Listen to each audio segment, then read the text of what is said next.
Hey guys, it's Justine. I'm back. It's been like an entire year, but quick life update. I'm still going to art school in New York and I now work in fashion. So the reason I haven't really made a YouTube video in a while is because I just haven't like read books in like a year. I've only read like 5 books this year, I think, but I'm like working on it. And while I was like on my way to class, like walking to class, I passed the Strand and there was a book on the sale shelf. I like saw it and it gave me like war flashbacks.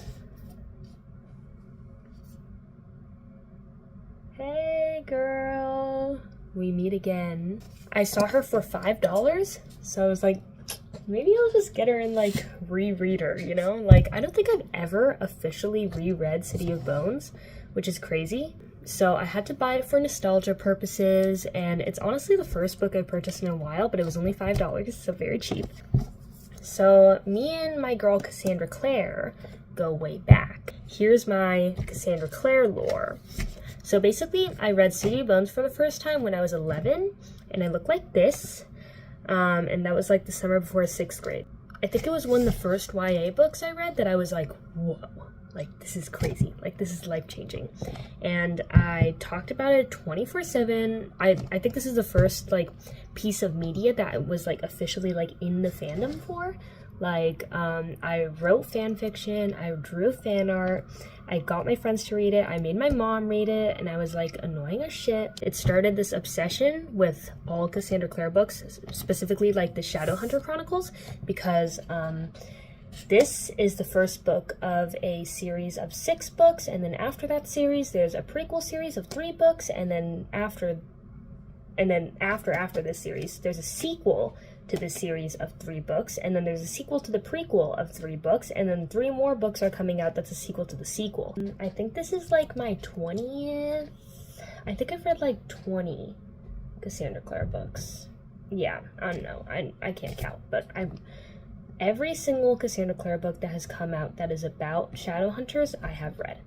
When I was like 14, I came across this video series. Maybe you've heard of it, maybe you haven't. Sorry, I need to stop rocking on my anti-suicide chair. It's a video series by The Authentic Observer, and it's like 8 videos long, and she just shit talks Cassandra Clare books for like 8 videos. And I was like, oh my gosh, she has a point. Like, these books suck. The writing is so trashy, and the relationship isn't healthy, and there's no theme. But then I feel like I entered high school, and I like discovered the concept of nuance, and I was like, you know what, like these are trashy but they can be good also. In this video I just want to reread it and, you know, see how it holds up 8 years in the future, because I'm now 19. I read it when I was 11, so this might be a long video, and whether you've read it or not, I wanted to go on this journey with you because this book is absolutely iconic. So for starters, let's just go over how it looks. The cover is crazy. It is so 2009. This is supposed to be the love interest Jace, and he's shirtless. Like, imagine I'm like 11 and I'm reading this at my little sister's soccer game. And you'll notice that there is a quote on the front from Holly Black. If you know her, she wrote the Cruel Prince series. I think that's her most famous work. And she and Cassandra Clare are besties, which is so fun. And Holly Black says, funny, dark, and sexy. One of my favorite books. And yes, this is exactly what the cover looked like when I was 11 and reading it. Same quote and everything. Thank you, Holly. What's fun though is that on the back, it says something different than when I originally read it. It has a quote here from someone named Justine Larbalestier, which is fun because my name is famously Justine, so it's yeah. Okay, let's just get right into it. I really want to go over the first scene in great detail because I think it's super duper iconic, and when I read it like for the first time in like 8 years, I got like literal chills, like so crazy. So 15-year-old Clary Frey and her best friend Simon Lewis are in line to get into the Pandemonium which is an all ages club. So she's 15. I'm kind of wondering how cool this club is if she's like 15, you know? Like, there are 15-year-olds in this club. What are we listening to? Like, when I was 15, I don't think I'd even gone to like a parentless party before, you know, like a party where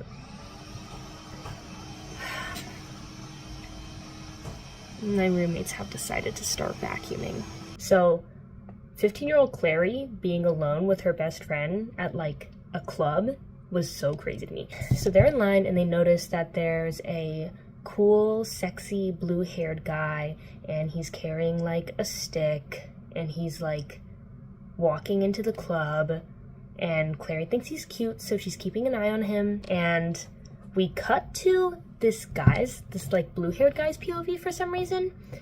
Okay, there are only 2 POV switches in this entire book, which is kind of crazy. Like, it's completely Clary's POV except for 2. And one of them is this blue-haired guy. And as soon as we start reading his POV, we're like, should I just keep this like here the entire time? As soon as we start reading his POV, we're like, he's like kind of giving evil. Like, there's something very evil about this man. He's like, all these sheeple, they're in this club, they don't even understand like that there's a whole world out there or something, and you're like, what? And he sees this very sexy girl, and they go into this like off limits area, this room, right? And then it cuts back to Claire's POV, and she's noticing that this guy is going into this room with this girl, and she's like, ugh, that would never be me. I'm just not attractive enough. And then she's realizing, oh my gosh, there are 2 guys like following them. We cut back to the blue-haired guy's POV, and he's in the room, and he's about to like, you assume that he's about to have sex with this girl, but he's like giving a bit too evil for that. Like, he's about to eat her or something. And the 2 guys pull up, and the 2 of them plus the girl start like beating the shit out of this guy. Cut back to Clary POV. Clary is telling her friend Simon, she's like, we need to call the police or something. There are like guys with knives here. And Simon's like, I can't see them, but I'll go get the police, you know, just cuz. You know, I trust you. So Clary goes and follows the guys into the room, and she sees all this go down. Like, she's seeing them beat the shit out of this guy, and she's like, oh my gosh, they're gonna kill him. This is so crazy. So she's like, stop, you can't kill him. And they all turn to her, and they're like, what the fuck? You can see us? That's weird. And she's like, duh, I can see you, I'm like not blind. And they're like calling her like a Mundy, and she's like, what? And then while Clary's distracting them, like while they're distracted by Clary, the blue-haired guy like attacks them, and he's like growing like claws, and he's attacking the blonde one, Jace, one of the guys with the knives. And Jace is the hot one. Like, Clary's like describing him. She's like, he has like tawny eyes. He's giving lion. Like, he kind of looks like a lion. Very striking features. I wonder who Jace is. Because Clary has distracted them on accident, the little blue-haired guy is attacking them, and he's growing like demon claws, and he's clawing at Jace and shit. And they're like, oh my gosh, get him off of him. And then Jace successfully kills him. But when he kills him, he like disintegrates. And Clary's like, what? What the fuck is going on? And they're like, that was like a demon. Not that you would know anything about it. And then Simon shows up, and he's like, Clary, why are you in this room all alone? And then Jace is like, toodles, bye. You look crazy. So Clary leaves. And that's the end of the scene. Banger. Banger. Actual chills. Like chills. Full body chills. I'm actually like going crazy. Like, maybe it's not that good if you like haven't read the book. I feel like rereading it, I realized that I remembered so many details about this scene that like I didn't remember remembering. Does that make sense? Anyway, this is the scene that sets the tone for the entire book. Hot people are killing demons and going to clubs, and Clary is 15. I'm gonna go a lot faster now through the summary. So basically, Clary goes home, and her mom is there, and her family friend Luke, and her mom's like, we need to go on vacation for the rest of the summer. And Clary's like, I don't want to do that because I had plans, and also I'm a bratty teenager. And her mom's like, no, we have to, and I can't really give you a reason why, like, we just kind of have to. And Clary's like pissed. So her mom, Jocelyn, that's her mom's name, Jocelyn is talking to the family friend Luke, and they're being really shady and suspicious, like they're clearly hiding something from Clary. What could they be hiding from Clary? And Clary's like, okay. So she storms out and she grabs her friend Simon and they go to a poetry reading in a cafe. And while they're in this poetry reading, Simon is like trying to confess that he's like in love with Clary. They're like talking about like who Simon like wants to date. And Simon's like, you know her like really well. That's all he's saying, but like basically he's being very obvious, but Claire's like super dense, so she's like not getting it. And she turns over and Jace is sitting in the booth across from them, and she's like, what the fuck? Jace from the other night, the blonde sexy one who was like stabbing that demon boy?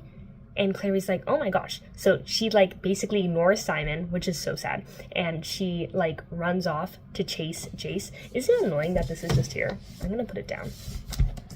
Should I like use it as a prop? If I use it as a prop, you're gonna hear my anti-suicide chair. I'm gonna put this down. So Jace like is like, tee-hee, you remember me? And he like walks out of the cafe, and Clary like follows him. She's like, what the fuck is going on? Like, what were you doing last night? And Jace is like, I'm a shadow hunter. I'm like a half human, half angel being who hunts demons. And Clary's like, what the fuck? And he's like, and you're like a human, but I guess you have the sight because you can see me. Like, you're not supposed to be able to see me. And Clary's like, what? And we learn a little bit about Jace here. He's very like snippy and sassy, and he's supposed to be very witty, you know, and funny, but he's also like really sexy. And so we like him. And by we, I mean Clary. But like, we don't like him, you know, because we're like, he's so annoying, but like, we like him. And then, while Clary's talking to Jace, her mom calls her, and she's like, Clary, don't come home. And Clary's like, what the fuck? And then it cuts off. And Clary's like freaking out because she's like, what is happening with my mom? And she drops her phone and breaks it. And she's like, I need to go run home and get my mom. And she grabs like what she thinks is Jace's phone, but it's not a phone. And she thinks she has Jace's phone, and she's running back home. She gets back home and she's like, Mom? And nobody's home. But there's a little sound, there's a little skittering noise. She walks inside, and there's like a centipede alligator demon looking thing crawling around the ground, and it's like whispering. It's like, eat, I want to eat your flesh. And Clary's like, oh my gosh, what the fuck? And she's like tussling with it, you know, because it's trying to eat her. And in a last ditch effort, she shoves like Jace's phone into its throat, and it like explodes and dies. Its blood is getting on Clary, but its blood is like acidic, so it's like eating through her skin, and she's like, oh my god. And then Jace shows up and saves her, and he's like, oh my gosh, you just like killed a demon. And she's like, I'm in so much pain right now, shut the fuck up. And he like takes her hand and like draws something on it. He like tattoos her with like this pointy thing.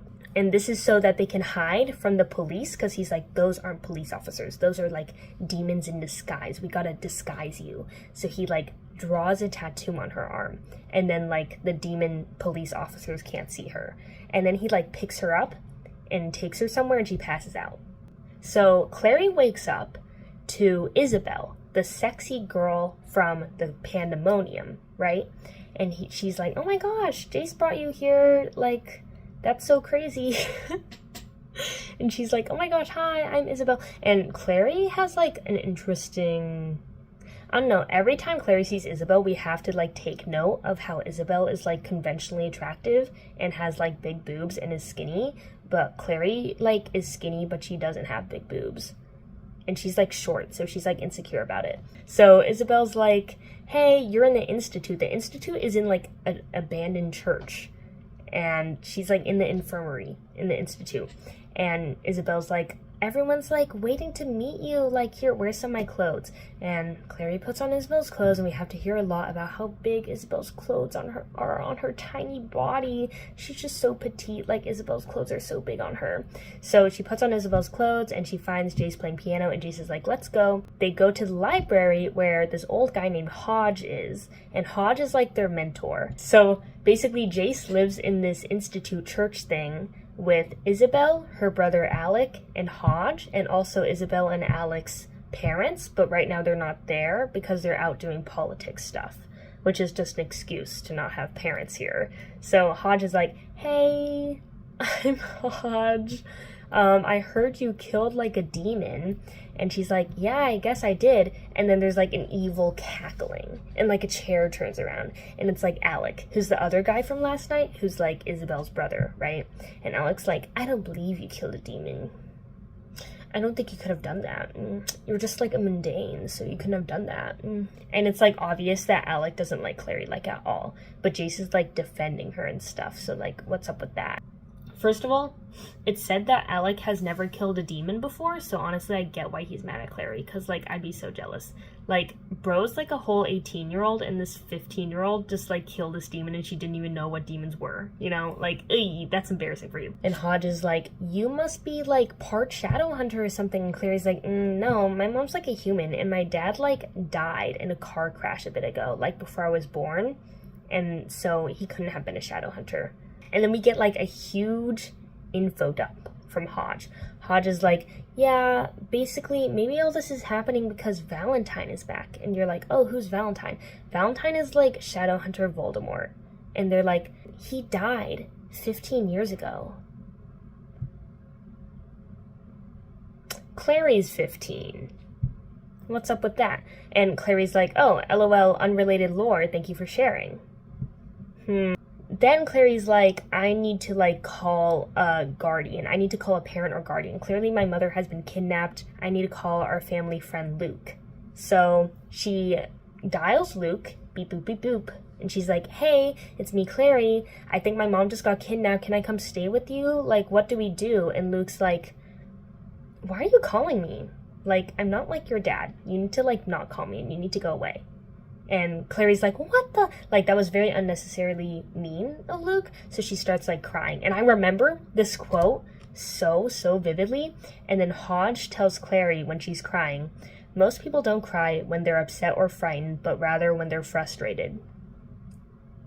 This quote is really important to me. I think for, like, a lot of my life, every time I started crying, I've, like, thought, like, oh, it's because I'm frustrated. It's not because I'm upset or anything. And it's, like, from this book. I, like, did not know that. Like, I thought I just, like, read that in an article somewhere. But I read it in this fucking book? Is that even true? Anyway, just wanted to share that. Clary wants to go back to her apartment just, like, 'cause. You know, the place where, like, the demon just attacked her. And Jace is like, oh, I'll come with you. Like, there's seriously no reason that she wants to go back to her apartment. She just wants to, like, get her clothes or something. And Jace is like, I'll come with you. And Alec's pissed because he's like, can I, like, come with? And Jace is like, no, I'm going to go with Clary. And Alec's like, okay. Oh, he hates her. He hates her so bad. Jace and Clary go back to Clary's apartment where there's, like, a zombie there. Well, it's not a zombie. It's called a Forsaken. Jace says that this is what, like, regular humans turn into when you put a rune on them, which is the tattoo thing that Jace put on Clary. So he, like, risked killing her when he did that, but he was like, I just, like, had a hunch. Not cool, Jace. Not cool. The runes are, like, how the Shadowhunters get their powers, by the way. The Forsaken is, like, attacking them, and Jace kills it. And then after, like, Clary's weird neighbor shows up. Her name's, like, Madame Dorothea.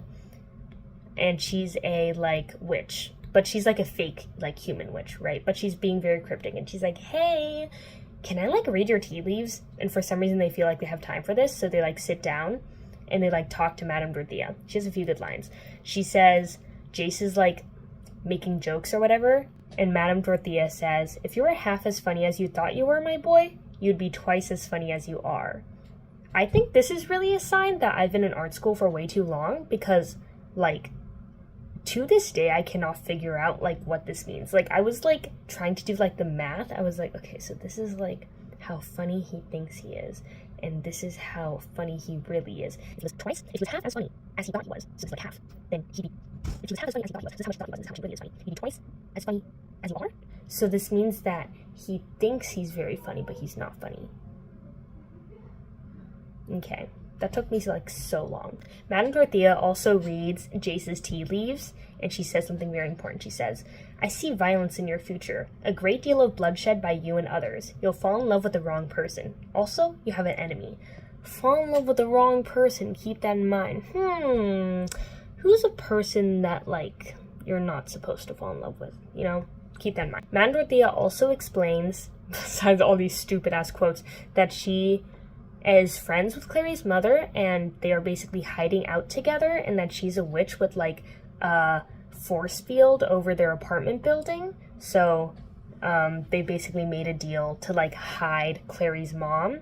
So basically it's pretty obvious that Clary's mom wasn't really human. So we're, like, learning a bit more about how Clary might be a shadow hunter. So Clary's like, no, my mom's like a normal person. And Mandorthea's like, no, your mom's like a fucking shadow hunter. And she, like, had me hide her here. And by the way, I have this portal. And Clary's, like, really stupid. So she just, like, jumps into the portal. Jace is like, oh my god, you're so stupid. And he jumps in after her. So they both go through this portal. And they land in someone's backyard. With Jace, like, on top of her. It's, like, a little moment. And Clary's like, wait, this is Luke's backyard. That family friend who just told her to fuck off. And they realize that Simon is also there. He's, like, trying to sneak into Luke's place. Because Simon's like, oh my gosh, Clary, you've been missing for, like, 3 days. I've been trying to look for you. But Luke won't talk to me. And Clary's like, let's go in and, like, eavesdrop.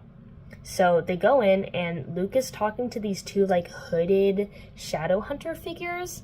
And he's, like, sounding really evil and, like, menacing. They're, like, talking about something called the Mortal Cup and how Jocelyn has it. And famously, Clary's mother's name is Jocelyn. And they're, like, saying her name. And Clary thinks, Jocelyn? Could they be referring to my mother? She's not very bright. She's not very bright. That's okay. That's not her fault. Now we're learning that Jocelyn, Clary's mother, was in hiding and was also hiding this Mortal Cup object because Valentine is back and he's trying to get this Mortal Cup off Jocelyn. I gotta piss. I'm back. I had to piss. I'm having these Haribo berry gummies.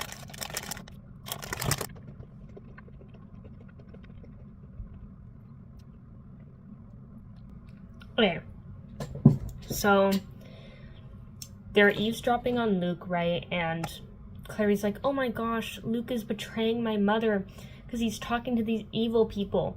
They escape and they go back to the Institute with Simon this time, even though Simon, for all intents and purposes, is a normal human. So they go back and they talk to Isabel, and the entire time, Simon's like, auga, but-dum, you know? And Clary's like, obviously he's like that. Everyone thinks Isabel's attractive. Like, girl, you don't even know her. Clary and Jace go find Hodge, and Hodge is like, we need to, like, get a silent brother to come, like, check your brain. And Clary's like, what's a silent brother? And the silent brother shows up. And he's, like, this creepy-looking guy in, like, a robe with his, like, lips sewn shut and his eyes gouged out. So this is Brother Jeremiah, and Brother Jeremiah is like, I'm about to check your brain. And he's like, oh, there's, like, a block on your mind. This is so crazy. I don't know how we're gonna get this out. Let's go to the Silent City. The Silent City, a.k.a. the City of Bones, is in a cemetery. Clary and Jace get in, like, this carriage, and they go to the Silent City. Little fun fact, while they're in this carriage, Clary randomly sees, like, these two homeless teenagers with, like, very distinct features, and I was like, why are we, like, pointing this out? Turns out these are characters in Holly Black's book. My girl Holly. They get to the Silent City, and there are, like, more silent brothers there. And they're, like, checking Clary's mind, and she's, like, screaming on the floor in agony. And she's seeing, like, this flash of images that make no sense. And then at the very end, she sees the name Magnus Bane. And she's like, okay, this is the only thing I remember. Who the fuck, what's a Magnus Bane? And they're like, he's, like, some warlock dude. So Jace is like, let's gather the team and get Brecky together. So Jace, Isabel, Alec, Simon, and Clary are getting Brecky. This is when Clary's kind of looking at Alec and Jace, and she's like, oh, Alec's, like, high-key in love with Jace. That's probably why he hates me so much. And Jace is like, we gotta get into this party, because Magnus Bane is, like, a warlock, and he throws really awesome parties. So he's like, we gotta go to his party so we can talk to him about what's going on. and why his name is in Clary's brain. Before they go to this party, Clary needs to, you know, go to bed because she's been up all night getting her brain searched by the Silent Brothers in the City of Bones. So she is like, oh, I can't sleep. And Jace is like, let me tell you a bedtime story. And here I've written, bedtime story about the fucking falcon. Jace is like, there was once a shadow hunter boy. And obviously this is Jace. His dad gave him this falcon to tame. And so he puts in all this work taming the falcon. Like, it's giving Billy training his dogs to be coon hunting dogs and like where the red fern grows. He like trains his falcon and it's super obedient and they have a very special bond. You know, they're very good friends.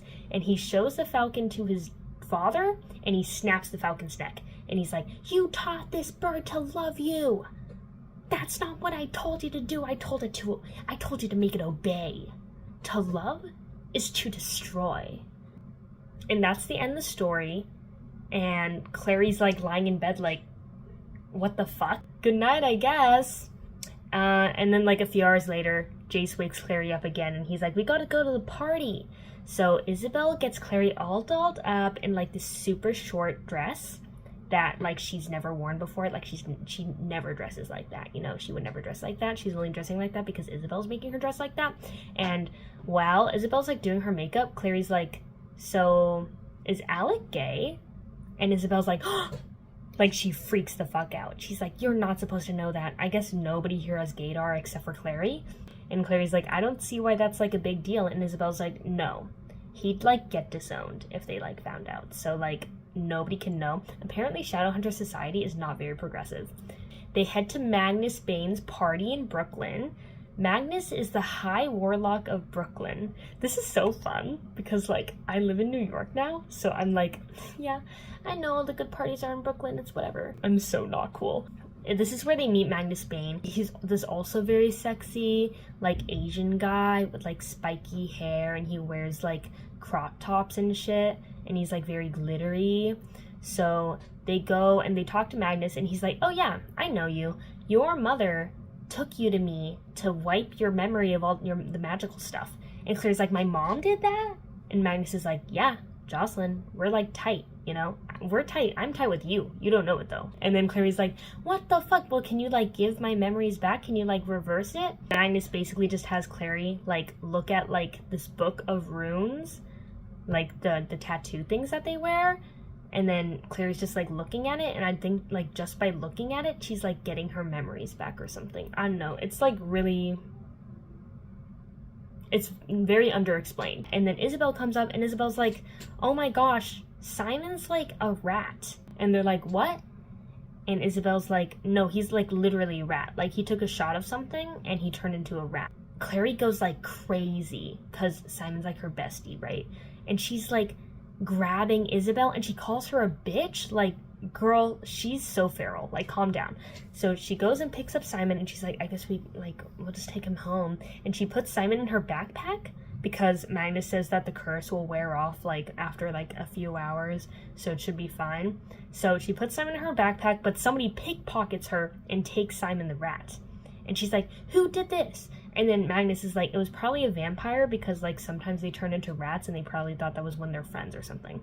So now they have to go to where the vampires live, which is Hotel Dumont. So they go there, and by they, I mean just Jace and Clary. Like, Jace is like, we'll catch up. Bye, Alec. Bye, Isabel. And Alec's like, wait, like, not with me? And Jace is like, we're good. We're just gonna hang out a bit. Like, you could just go home. Oh, Alec hates her. They go to the hotel, and there's like this little boy. Well, not a little boy. He's like their age. Outside this hotel. His name is Raphael, and he's like, yeah, my brother got killed in there. There are like vampires in there or something, but I know a secret way in. And Clary describes Raphael as having the quote-unquote honey-colored skin of a Diego Rivera painting. I think this is supposed to be reference to like how Clary like likes art and she's an artist. But like, bro, just say he's like Mexican.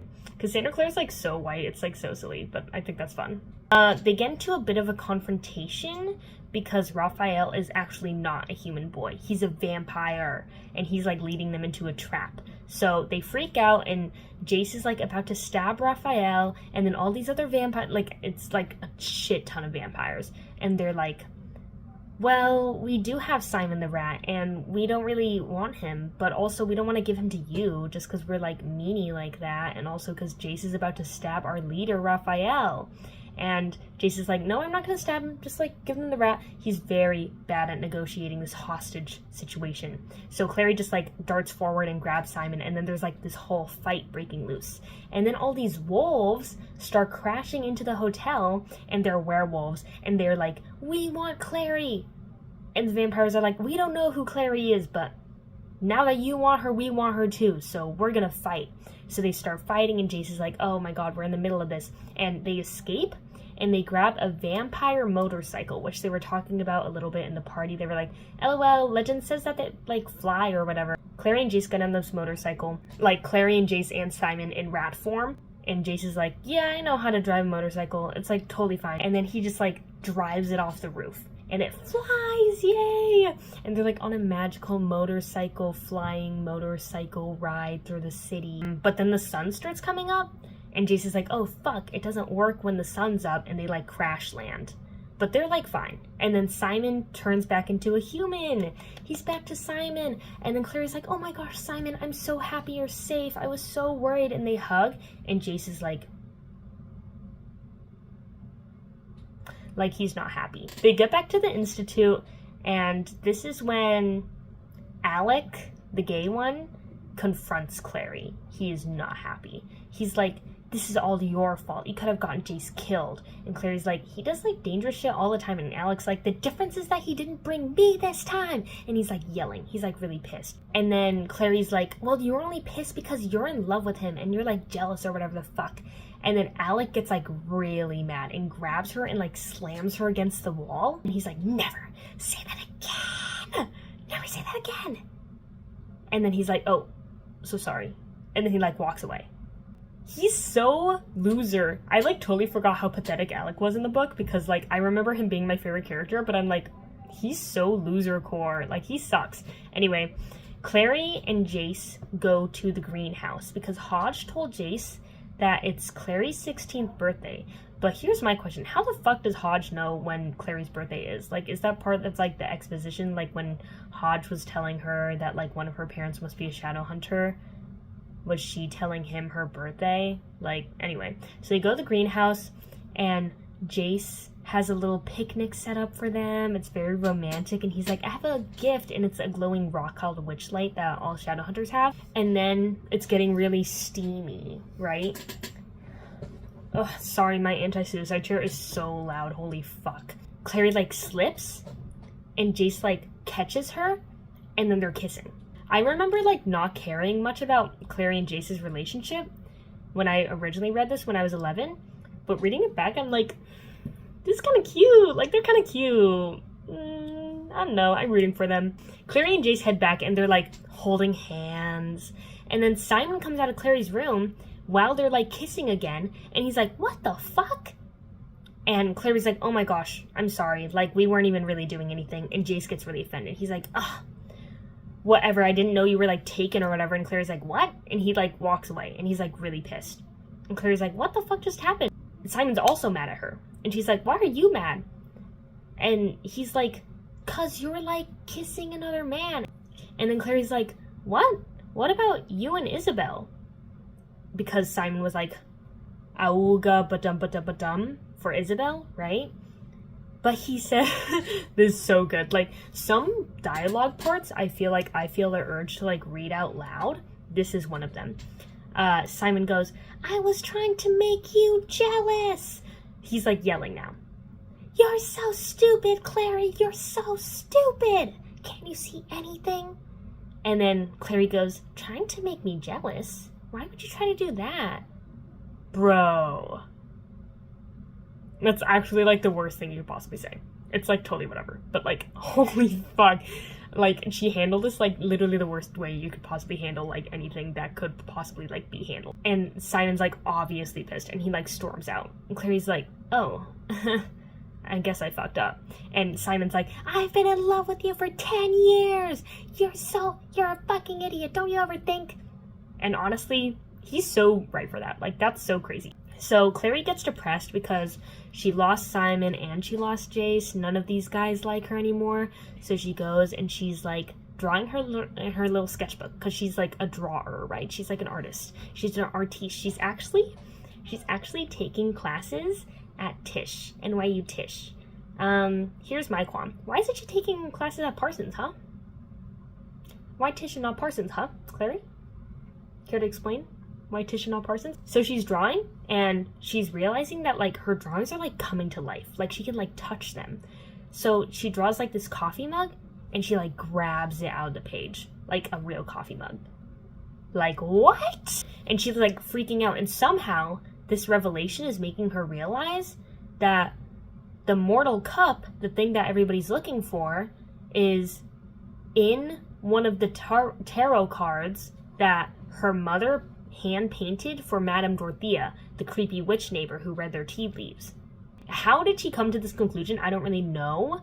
I think it's like a combination of, like, I don't know, she's like smart except she's stupid, but also she's like reawakening to like these memories because Magnus showed her that book of runes, right? So like the block in her mind is now gone, so I guess she can just like think better now. She goes to Jace and she's like, Jace, and this is when we get like a random Jace POV. He has like 2 pages of POV where he's like, ugh, I'm like brooding cause like Clary like led me on. And then he, like, opens the door and she's there. And he's like, oh my god, she looks so good. And then it cuts to Clary's POV. What was the point of that? Anyway, Clary's like, we need to go get the Mortal Cup from Madame Dorothea's tarot deck so that I can trade it for my mom. Because Valentine has kidnapped my mom and I need my mommy back. And I guess he wants a Mortal Cup. We can just trade it. Like, we don't need the cup, right? And they're like, okay, cool. They, like, have a little team meeting and they're like, we need to go back to my apartment to get this cup. And we need to grab it out of the tarot deck, and I need to go because I'm the only one who can do this because I have this magical ability for some reason. Jace is like, we need a car. Why do they need a car? I don't know, because they've been taking the subway. This takes place in New York. Have I mentioned that? Because they've been taking the subway every other time, or like magical death carriage. But apparently now they can't use either of those. They need a car. And there's only one character who has a car and a driver's license. Simon. Clary needs to hey, like call Simon and be like, hey, we need like your van. Simon's a part of like a shitty band, so they have like a really shitty van to go with their shitty band. Simon shows up and he's like not talking to Clary, but he's like helping them out, right? So they get in the van and they get to Clary's apartment and they all get out of the van and they're like, Simon, stay here. And he's like, yeah, okay. And they go in the apartment and they're talking to Madame Dorothea and they're like, give me the tarot deck. And Clary grabs the cup out of the tarot deck and Madame Dorothea is acting real suspicious. She's like, that's the cup? Oh my gosh, it's here? Oh, it's broken over there, let me like fix it. And Clary's like, no. And then Madame Dorothea morphs into like a massive demon thing. This is when Alec gets more and more pathetic. Like, he's like frozen in fear of this demon and Jace has to like drag him out of the way, like, get a grip. So they're like fighting it, but they really suck. Like, they're getting the shit kicked out of them. And then the demon like smacks Alec into a wall and there's like this cracking noise and you're like, oh, he's dead. Like, he's not coming back from this. Like, he's dead. And then suddenly Simon bursts into the hall and he like shoots the skylight out. And then the demon like melts because apparently demons can't be out during the day. And only Simon remembered this, so that's really cool. And he does this with like Alec's bow and arrow, so that's another loss from Alec. Bro has never gotten a win. And then they go tend to Alec and oh my god, he just gets more and more pathetic. And Alec goes, did I kill it?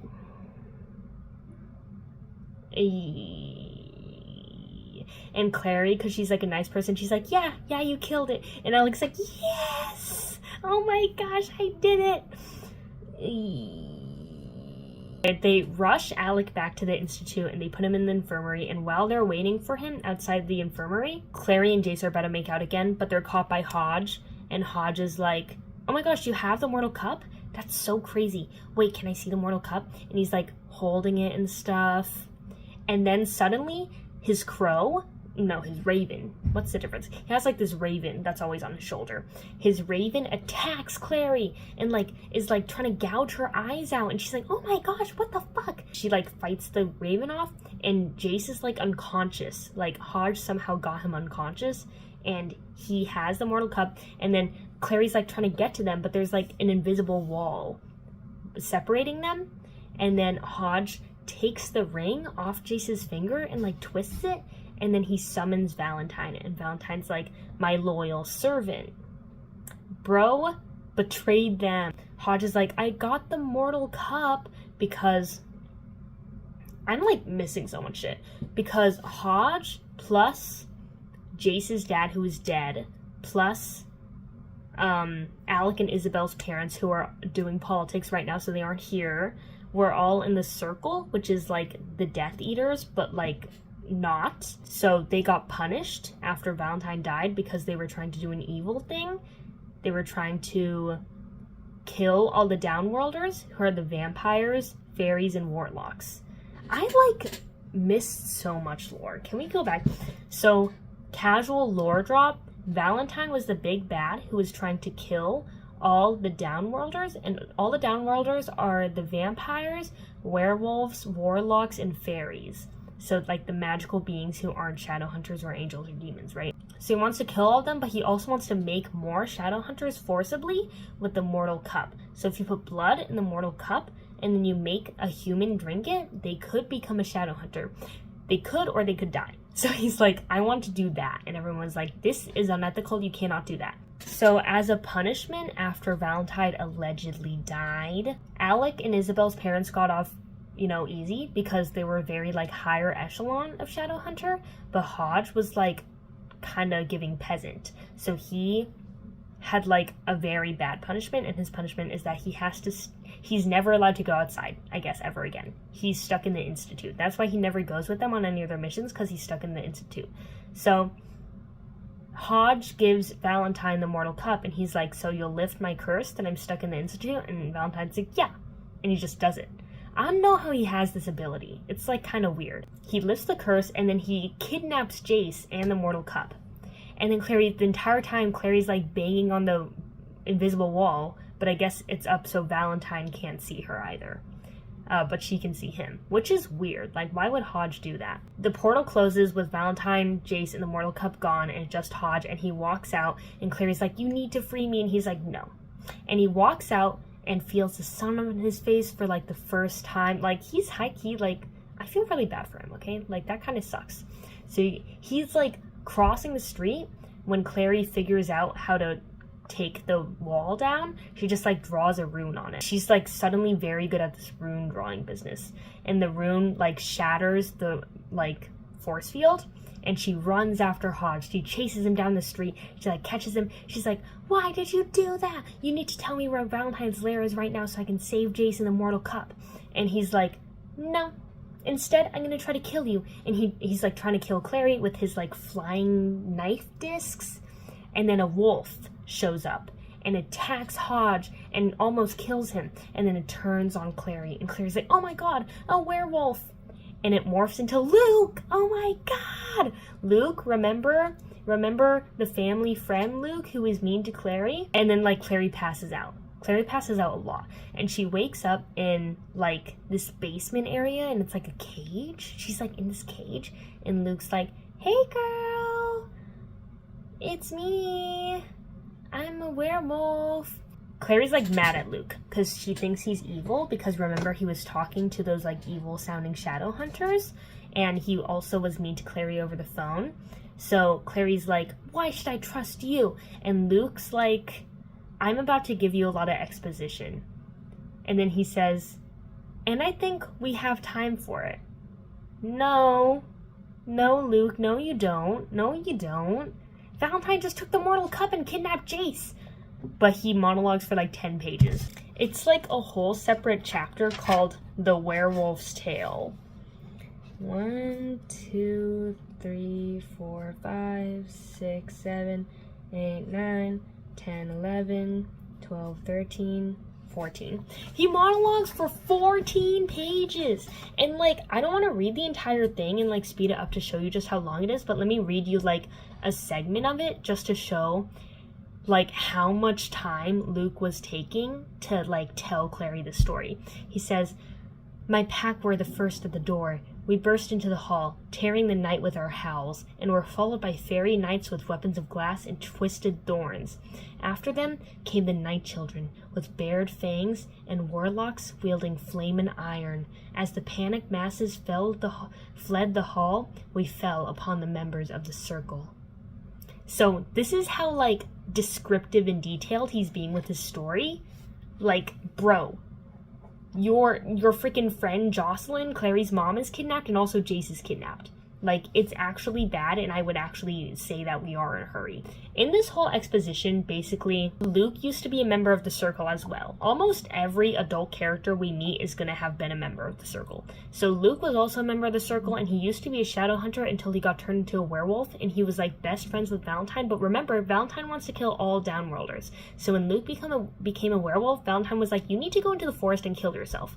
So Luke is, like, really sad, and he's wandering the forest, and he wanders across, like, this werewolf pack where he, like, starts fighting the leader of the werewolf pack, and he, like, basically accidentally kills him. Like, he wasn't, like, trying to, like, fight him to kill him, but he killed him. And then the entire pack is like, "You're a leader now." So for a while, Luke was just the leader of this werewolf pack, and then Jocelyn, Clary's mom, who Luke has a secret crush on, shows up, and she's like, "I have a child, I need to run away." Valentine is trying to inject our child with, like, demon blood. He's, like, being evil and crazy. So Luke is trying to save Jocelyn, and he rallies the troops, and he goes against Valentine, and Valentine's like, "Oh, you're alive. I thought you were dead. I heard you were dead. What the fuck?" They fight each other, but then as a punishment to both Jocelyn and Luke for betraying him, he goes and kills Jocelyn's parents, plus their son, and also, allegedly, himself. No, he didn't do that. And then Jocelyn runs away to, like, live in exile and, like, be in hiding. And Luke basically abandons his clan when he discovers that she's living in New York. And the rest is history. They basically, like, were family friends and raised Clary together. So, Valentine is Clary's father, no fucking shit, but Clary's like, "What? Oh my gosh, what?" Like, yeah, no, we knew that. And now Luke has a new werewolf clan. This is, like, a brand new werewolf clan. Like, when he found out that Jocelyn got kidnapped, he just went and casually killed another clan leader so he could, like, have another, like, army. So this is when Clary realizes that, like, she used to have a brother, but he got killed, right? And she goes, "This is so sad. I've always wanted a brother."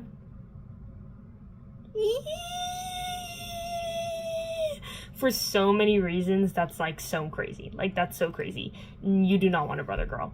No, you do not. To emphasize more how much time Luke is wasting right now, Clary goes, "Wait a second," and he says, "I never understand why people say that. I wasn't going anywhere." Like, don't be cracking jokes. We have a rescue mission to plan. Luke and his werewolves plus Clary go and raid Valentine's lair, which they figure out where it is with the help of Simon over the phone, who's Googling shit for them, because apparently none of these people have access to the internet except for Simon, but this is just another excuse to bring in Simon to, like, kind of help a little bit with the final battle.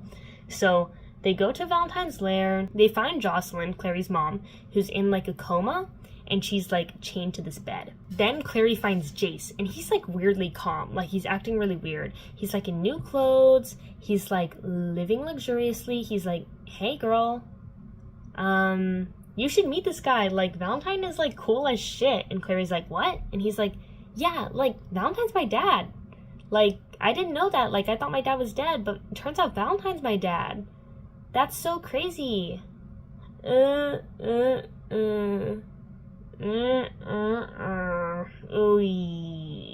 And Clary's like, no, he's not your dad. She's in denial. I feel like when I was 11, I, like, did not do the math. Like, carry the one, Valentine's his dad. So Valentine shows him and he's like, hey, it's me. This is Jace. This is my son. And Jace is like, hey, Dad. And he's like getting real comfy. Like he's calling him father, like when he talks to him. And Clary's like, that's not your dad. And he's like, yeah, he is. Yeah, he is. Valentine's like, Clary doesn't want to believe you because she's like in love with you. But here's a quote. Jocelyn is your mother, Jonathan. Jace's full name is Jonathan. And Clary? Clary is your sister.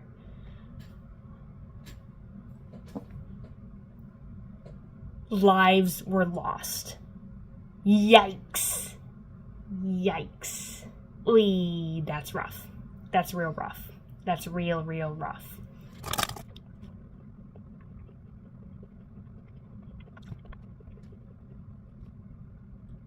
So Valentine's like, let's go home together and be like a happy family. Like, let's bring your mom too. She's like in a coma. And Jason's like, yeah, let's go home. And Clary's like, no, you're crazy.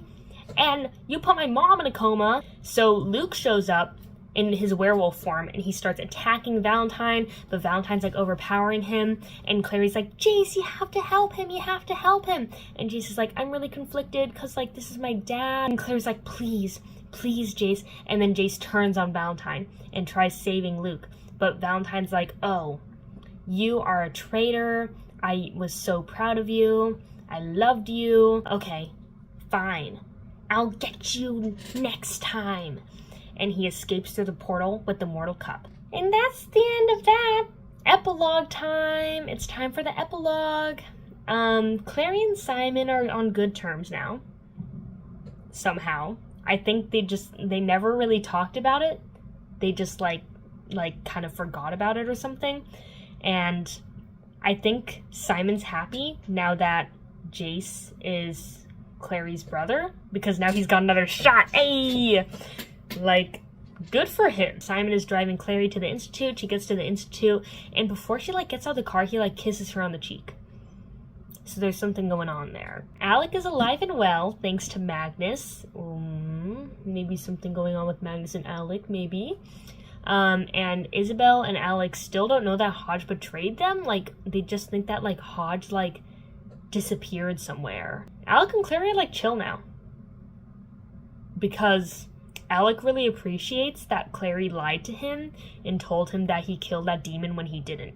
I don't know if I would have appreciated that, but, you know, good on them. I'm happy that they're friends. Clary finds Jace in the greenhouse. Awkward, because that's where they made out before they knew they were siblings. And then they go, like, fly on the flying motorcycle. And they go on, like, a flying motorcycle ride together in, like, a sibling way. And Clary's like, the world is full of possibilities. So that's the end of the summary.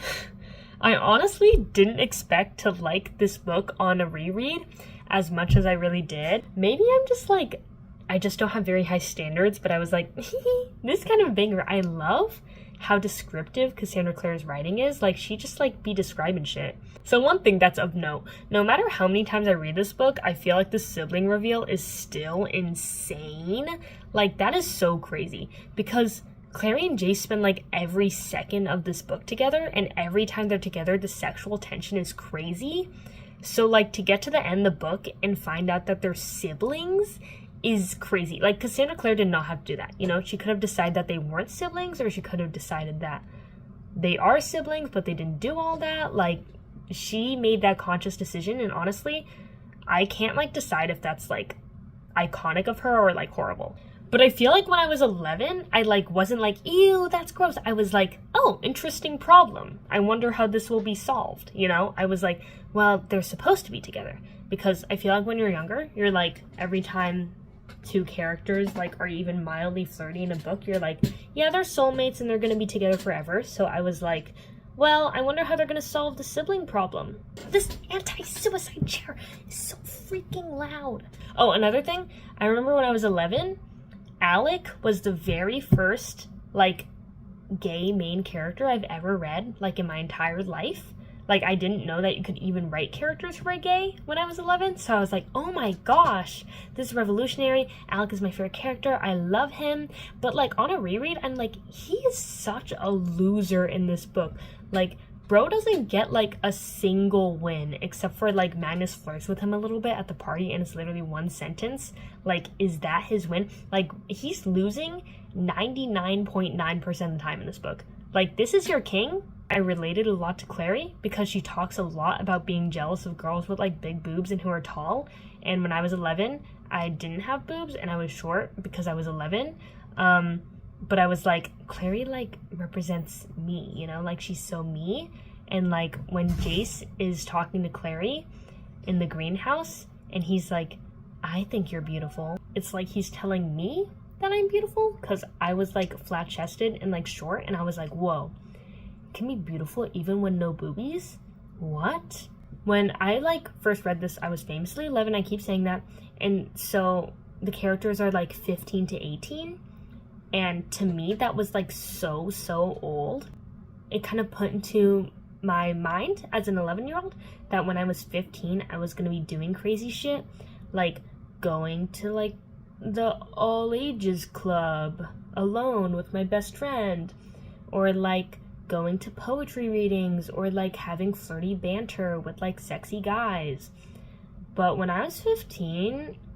it was like COVID times and I had like a hyperfixation on like the Among Us game and I like sat alone every day at lunch and played like Among Us and I like had no friends and then I also had to wear like my retainer 24/7 so like when I like ate food I had to kind of like spit it out like on a napkin and then I kind of like take out my phone and like play Among Us while I like ate food.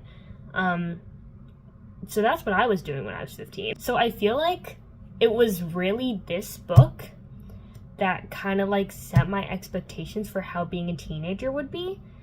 And then like I coined this term in like high school called like the QTE, the quintessential teenage experience. I wanted to do like something crazy and independent and like classically teenage. And I feel like I never like accomplished that. And I felt like maybe like a year or two ago, I was like, this really sucks. I never did anything crazy when I was 15 to 16 to 17. But I'm realizing now that like nobody likes being a teenager. Like I'm turning 20 in less than a month and I feel like this reread really made me like realize how much my expectations for my teenage years were shaped by like literally this trilogy, like this series specifically. And like YA books in general, like how they describe being a teenager, is just so unrealistic and it made me feel like I was kind of like a failure. So like if I could talk to 11-year-old me, I'd be like, girl, you're not gonna have fun until you're like 20. Like it's just gonna be miserable until you're like 20. And that's like fine, because like there's nothing wrong with not having friends. There's nothing wrong with liking Among Us. There's nothing wrong with having imperfect teeth so you have to wear a retainer. That's fine. So in conclusion, I'd give this book a 4 out of 5. It's really good. I would recommend it to you if you were 11. I really feel like this is like a good proper send-off to like my obsession with Cassandra Clare books. Minus the Wicked Powers series, which is the sequel to the sequel that I was talking about. I feel like I've been waiting for the Wicked Powers series since I was like literally like 13. So that's like 5 years. Wait, no, that's 6 years. But apparently it was officially announced in 2013. So it's been a while.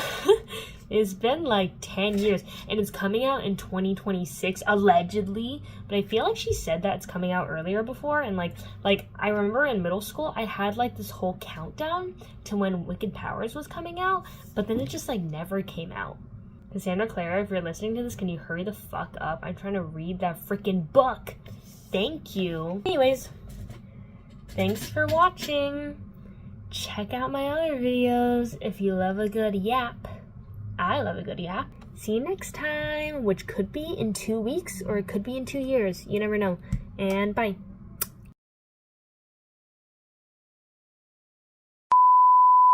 Smash that subscribe button if you want more content just like this, and hit that bell if you want to be notified. And comment down below you live in New York too, and you want to know my address.